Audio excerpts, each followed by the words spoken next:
ఏళ్ల తరబడి నిరీక్షిస్తున్న పోలవరం నిర్వాసితుల కల నెరవేరింది. ఎప్పుడో 7 ఏళ్ల కిందట నిర్వాసితులకు అప్పటి ప్రభుత్వం పునరావాసం ప్యాకేజీ, ఇతర నిధులు చెల్లించింది.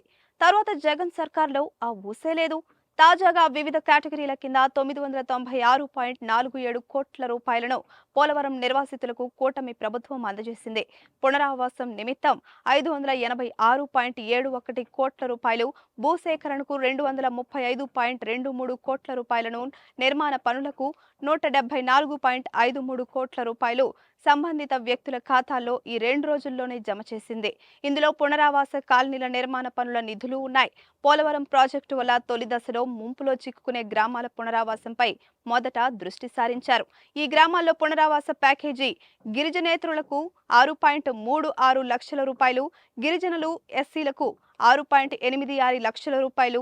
ఇవి కాక వారి భూములు ముంపులో చిక్కుకుంటే వాటికి పరిహారం ఇచ్చి సేకరిస్తున్నారు.